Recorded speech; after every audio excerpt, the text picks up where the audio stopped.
Bali is two kinds of paradise. One is the worldly limited definition of paradise, which is like a break, a cheap break as compared to the Western world, a honeymoon destination, a lot of dance clubs, a lot of overstimulated people, a lot of people who are stuck in their life but they want a change. That kind of a paradise which promises glory but at the end of it gives you depression.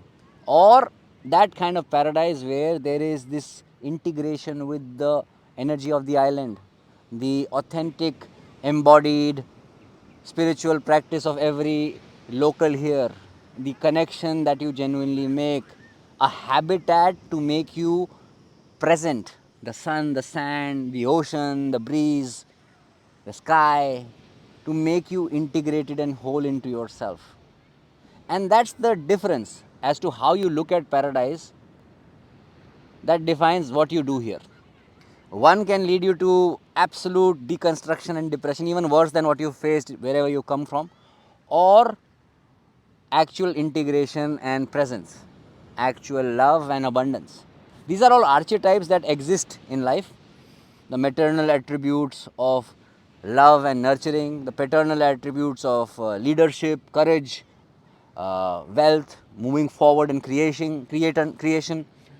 But the shadows of these are confused compassion from the maternal side, uh, misplaced love, wrong nurturing, and then getting your hand burned and becoming toxic and depressed. Or from the father side, it is the shadow is scarcity, worry, tension, lack of faith in belief.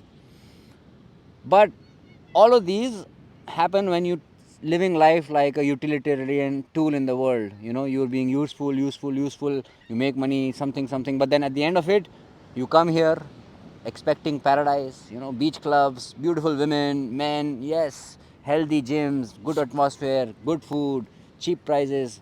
But that's not paradise. Paradise is a habitat where your highest presence comes out. And how can that paradise be created? It can be created by doing those things that remove all outer layers or glossy layers from your life, that will make you connected with your awareness, help you be more authentic, honest with yourself, live a life of calmness, regulate your nervous system, and from that live a meaningful life where the nature itself is contributing to you because you are in oneness with nature. And that's the simplicity of it, and that's what Bali offers as well, along with other places. So for me, this is that kind of the second paradise.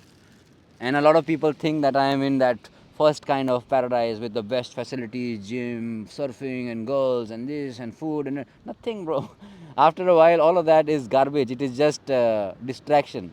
Yes, you socialize, you meet a lot of good people who've been on journeys, but you also are just plain and simply distracted, and there's so much stimulation that after a while you get depressed. Now, in my life, what I see is a lot of positive freedom, conscious freedom, and a sense of belonging and connection because I am living with the Balinese family.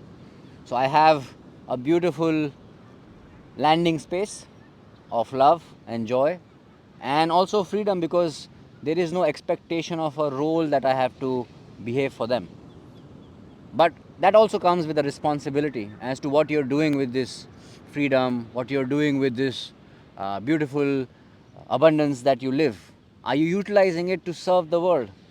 And that's the answer. Make life better for people, but first start with yourself and be authentic. Observe your shadows, observe these worldly definitions of paradise, success, wealth, and all those garbage that the world has put in front of you, and then realize what is actually paradise, wealth, and success for you. For me, it is to serve people through refining my presence and being authentic.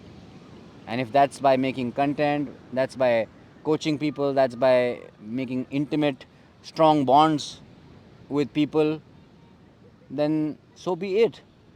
What is success, abundance, wealth, and paradise for you? Do write down for me in the comments, and make the best day ever.